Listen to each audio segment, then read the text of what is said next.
Good morning friends, आप सभी का श्री कृष्णा क्लासेस कादीपुर के यूट्यूब चैनल पर हार्दिक स्वागत है। आज है 13 मार्च 2025। आज हम आप सबके बीच में 13 मार्च 2025 से बनने वाले जितने भी करंट अफेयर के इंपॉर्टेंट क्वेश्चन होते हैं सबको डिस्कस करेंगे।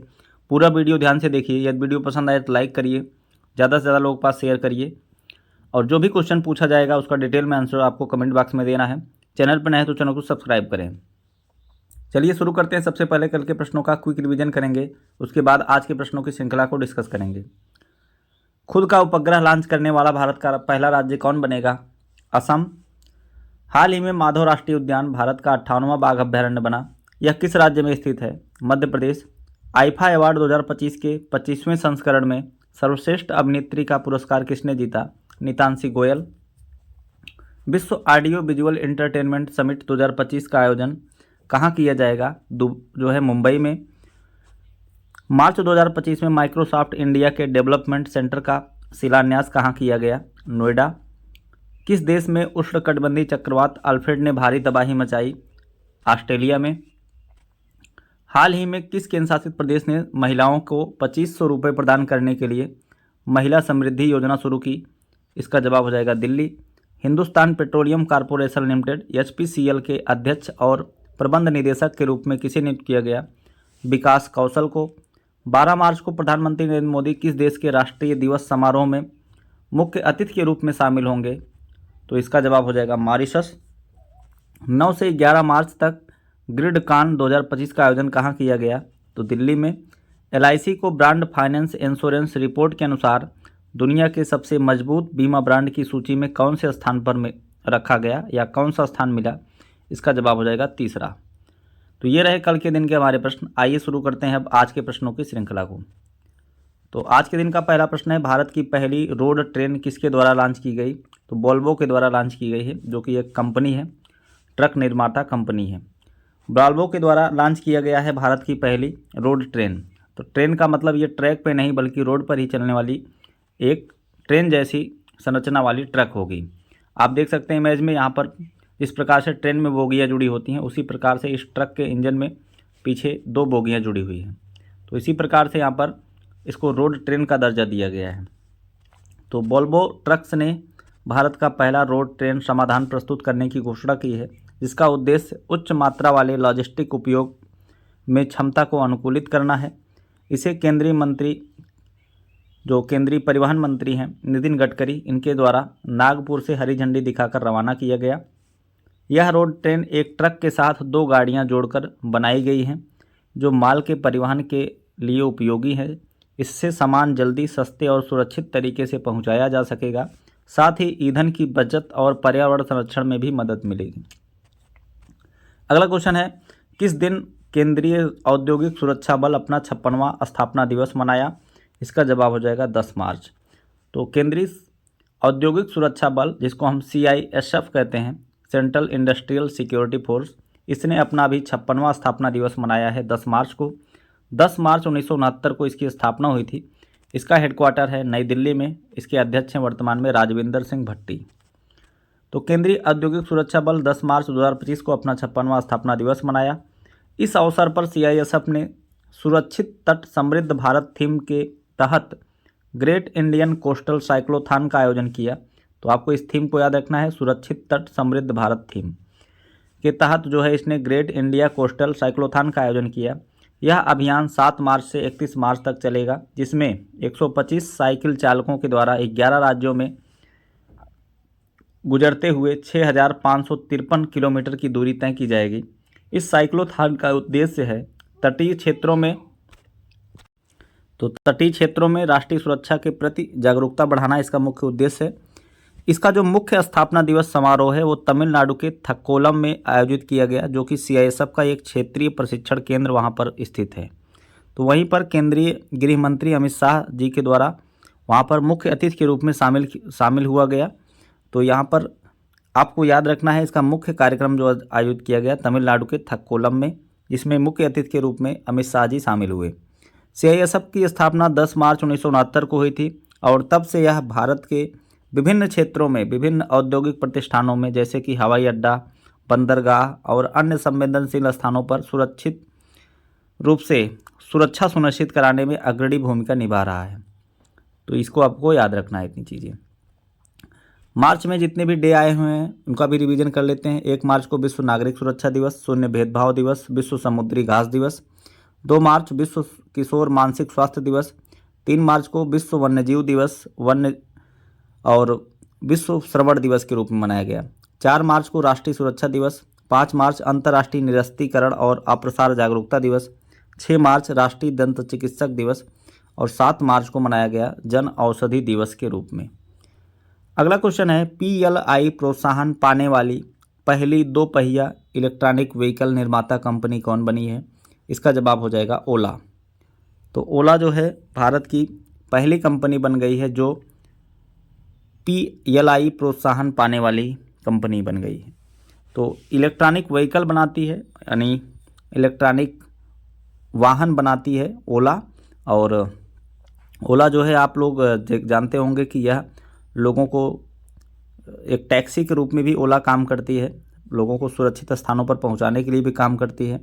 और अभी ये इलेक्ट्रॉनिक व्हीकल के क्षेत्र में भी कदम बढ़ाया है इसने। तो ओला को PLI प्रोत्साहन दिया गया है। PLI प्रोत्साहन का मतलब प्रोडक्शन लिंक्ड इनिशिएटिव। तो इससे क्या होगा, इससे जो है उसको प्रोडक्शन यानी उत्पादन को बढ़ाने की क्षमता और उसको बढ़ाई जाएगी, सरकार के द्वारा इसका सपोर्ट किया जाएगा और इसमें लोगों को रोज़गार भी दिया जाएगा। तो इसके तहत जो है इस कंपनी को बहुत सारा प्रोत्साहन मिलेगा। ठीक है, अगला क्वेश्चन, हाल ही में वैज्ञानिकों ने पानी की चौथी अवस्था का पता लगाया, उसका नाम बताइए। इसका जवाब हो जाएगा प्लास्टिक आइस सेवन। तो आप लोग पानी की 3 अवस्था तो जानते होंगे, ठोस, द्रव, गैस। ठोस के रूप में जब होता है तो बर्फ फॉर्म में होता है। द्रव जो आप लिक्विड फॉर्म में होता है जब आप पानी को पीते हैं, और जब उसको गर्म करते हैं तो वह वाष्प के रूप में कन्वर्ट हो जाता है। तो ठोस, द्रव, गैस अभी 3 अवस्थाएं थी। चौथी अवस्था प्लास्टिक आइस सेवन खोजी गई है वैज्ञानिकों के द्वारा। ठीक है, अगला क्वेश्चन, हाल ही में किस राज्य में चपचार कुट नामक महोत्सव मनाया गया? इसका जवाब हो जाएगा मिजोरम। तो मिजोरम का ये बहुत ही प्रमुख त्यौहार है, यह जो है मार्च महीने में मनाया जाता है। तो देखिए, मिजोरम जो है एक ऐसा राज्य है जहाँ पर झूम की खेती की जाती है। झूम की खेती का मतलब है जंगलों को काट कर उसको जला दिया जाता है, जो खाली स्थान बचता है तो उस जगह पर खेती की जाती है। तो ये लोग जो है मार्च के महीने में बम्बू वगैरह, जो बांस वगैरह होता है, उसको जलाते हैं। जलाने के बाद उसके सूखने का इंतज़ार करते हैं और उस इंतज़ार में चपचार कुट नामक महोत्सव ये लोग मनाते हैं। ठीक है, वही चीज़ें यहाँ पर लिखी गई हैं। और ये एक त्यौहार है, उस समय मनाया जाता है जब काटे गए बांस और पेड़ों को झूमिंग करने के लिए, जलाने के लिए सूखने का इंतज़ार किया जाता है। यह हर साल मार्च महीने में मनाया जाता है। आइए देखते हैं प्रमुख महोत्सव।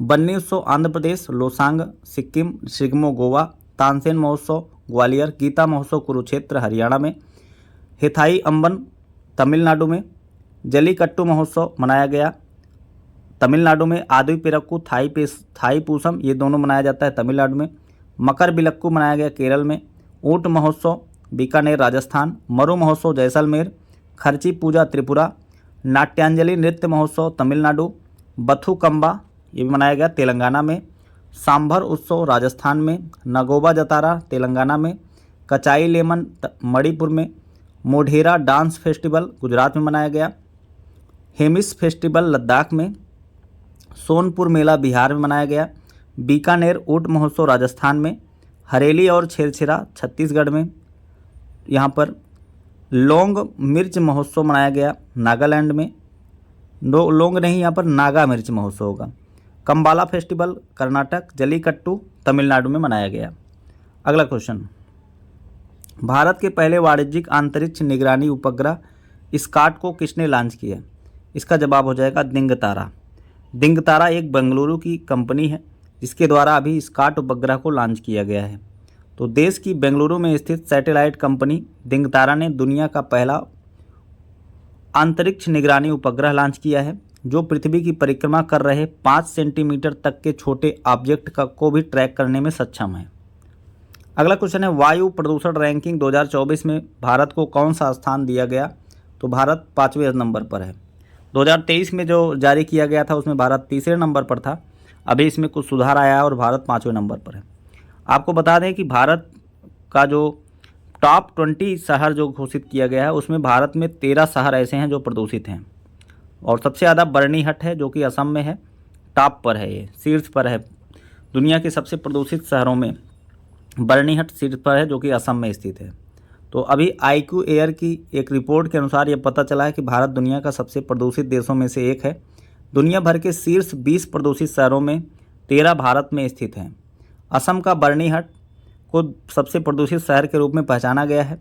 वायु गुणवत्ता के मामूली सुधार के बावजूद समग्र स्थिति गंभीर बनी हुई है। विश्व वायु गुणवत्ता रिपोर्ट 2024 के अनुसार भारत को 5वें सबसे प्रदूषित देश के रूप में रैंक किया गया है, और जो कि 2023 में यह तीसरे स्थान पर था।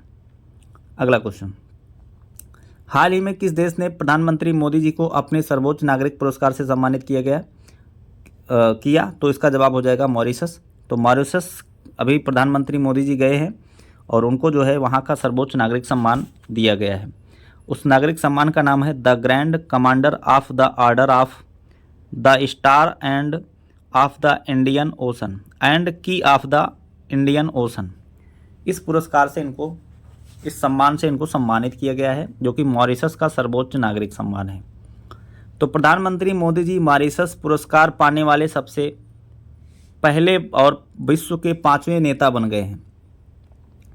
प्रधानमंत्री मोदी का मॉरिशस में उनके सम्मान में आयोजित पारंपरिक गीत गवाई कार्यक्रम से स्वागत किया गया। गीत गवाई एक पारंपरिक भोजपुरी स्वागत संगीत होता है। दिसंबर 2016 में गीत गवाई को मानवता की अमूर्त सांस्कृतिक विरासत की यूनेस्को की प्रतिनिधि सूची में अंकित किया गया था। 2015 के बाद प्रधानमंत्री मोदी जी दूसरी बार मॉरिशस की आधिकारिक यात्रा पर गए हुए हैं। भारतीय नौसेना का युद्धपोत INS इम्फाल मॉरिशस के राष्ट्रीय दिवस परेड में भाग लिया है। उनकी यात्रा के दौरान दोनों देशों के बीच 8 समझौते पर हस्ताक्षर हुए हैं। ये सारी चीज़ें आपको याद रखनी है। बात करते हैं मॉरिशस। प्रधानमंत्री मोदी जी को अभी तक 20 देशों का सर्वोच्च सम्मान मिल चुका है। उनकी लिस्ट मैंने यहाँ पर लगा दिया है, आप लोग वीडियो रोक करके इसको पढ़ लीजिएगा क्रम वाइज। टोटल 20 देश हो गए हैं जिनके द्वारा प्रधानमंत्री मोदी जी को सर्वोच्च सम्मान दिया गया है। मॉरिशस के बारे में अभी मैंने कल पढ़ा था। मॉरिशस जो हिंद महासागर में स्थित एक द्वीपीय देश है, जो अफ्रीका के पूर्वी तट पर स्थित है और एक अफ्रीकी देश माना जाता है इसको। देश की लगभग 2/3 आबादी भारतीय मूल की है। अंग्रेज उन्हें गन्ने की खेती कराने के लिए मॉरिशस लाए थे और वहीं पर वो लोग जाकर के बस गए। मॉरिशस की आधी आबादी हिंदू है। राजधानी यहाँ की पोर्ट लुइस, मुद्रा यहाँ की मॉरिशस रुपया, और प्रधानमंत्री हैं नवीन राम गुलाम। अभी हाल ही में ब्रिटेन ने मॉरिशस को चौगोस द्वीप की संप्रभुता को सौंप दिया है। केंद्रीय विदेश मंत्री एस जयशंकर ने मॉरिशस में मैत्री पार्क का उद्घाटन किया था। जन औषधि पहल में शामिल होने वाला पहला देश बन गया है मॉरिशस। अगला क्वेश्चन है, हाल ही में भारत ने T-72 युद्धक टैंकों के इंजन के लिए किसके साथ समझौता किया? इसका जवाब हो जाएगा रूस। तो भारत T-72 युद्धक टैंकों के इंजन के लिए समझौता किया है रूस से। तो भारत ने रूस के सरकारी हथियार निर्यातक रोसोबोरान एक्सपोर्ट के साथ अपने T-72 युद्धक टैंकों के लिए उन्नत 1000 हार्स पावर इंजन खरीदने के लिए $248 मिलियन का महत्वपूर्ण सौदा किया है। इस कदम का उद्देश्य भारतीय सेना के बख्तरबंद बेड़े की आक्रामक क्षमताओं को बढ़ाना है। यहाँ पर सेना होगा, सेना के बख्तरबंद बेड़े की आक्रामक क्षमता को बढ़ाने के लिए यह समझौता किया गया है। बात करते हैं रूस की राजधानी होती है मॉस्को, यहाँ की मुद्रा है रूबल, यहाँ के राष्ट्रपति हैं व्लादिमीर पुतिन। ये सारे करंट अफेयर्स हैं रूस के, आप लोग इसको रिवीजन कर लीजिएगा। नेक्स्ट क्वेश्चन देखते हैं, 2020 से 24 की अवधि में कौन सा देश ग्लोबल लेवल पर 10 सबसे बड़े हथियार आयातकों में शामिल नहीं है? इसका जवाब हो जाएगा चाइना। तो आयातक देश का मतलब जो अपने यहाँ दूसरे देश से हथियार को खरीद कर लाता है उसको हथियार आयातक देश कहते हैं। तो चीन जो है 2020 से 24 के दौरान जो है कोई भी हथियार बाहर से नहीं।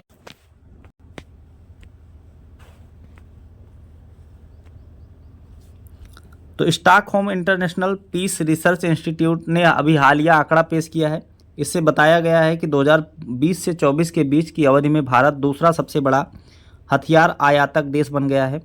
हालांकि 2015 से 19 के बीच और 2020 में 24 के बीच में व्यापार के आंकड़ों में 9.3% की कमी आई है।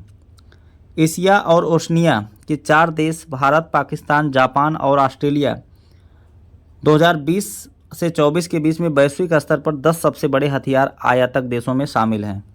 तो आप यहाँ पर देख सकते हैं, यहाँ पर भारत एशिया की लिस्ट में टॉप पर है। 8.3% यहाँ पर खरीदारी किया है पूरे विश्व में। सबसे ज़्यादा पूरे वर्ल्ड वाइड में देखा जाए तो यूक्रेन है 8.8% की। फिर इसके बाद यहाँ पर पाकिस्तान है, ऑस्ट्रेलिया है, ठीक है, जापान है। तो पाकिस्तान 4.6%, जापान 3.9 और ऑस्ट्रेलिया 3.5% इस लिस्ट में आप देख सकते हैं। अगला क्वेश्चन देखते हैं। फ्रीडम शील्ड नामक सैन्य अभ्यास दक्षिण कोरिया और किस देश के बीच में शुरू हुआ? इसका जवाब हो जाएगा अमेरिका। तो फ्रीडम शील्ड नामक सैन्य अभ्यास दक्षिण कोरिया और अमेरिका के बीच में शुरू हुआ। यह 11 दिवसीय अभ्यास है।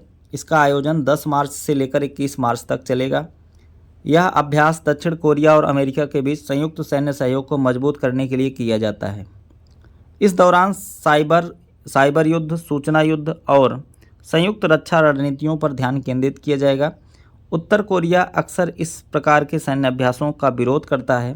इसे उकसावे की कार्यवाही मानते हुए इस अभ्यास का आयोजन करता है। ठीक है, तो दक्षिण कोरिया के बीच में आयोजित किया गया है इसका आयोजन। ठीक है, तो इस प्रकार से आज के करंट की प्रश्नों की श्रृंखला यहीं पर समाप्त होती है। आपको वीडियो कैसा लगा कमेंट बॉक्स में ज़रूर बताएंगे। तो आप लोग एक क्वेश्चन बताएंगे, कोप इंडिया वज्र प्रहार नामक सैन्य अभ्यास भारत और किस देश के बीच में होता है? चलिए अब आज के लिए इतना ही, मिलते हैं नेक्स्ट वीडियो में। Thanks for watching.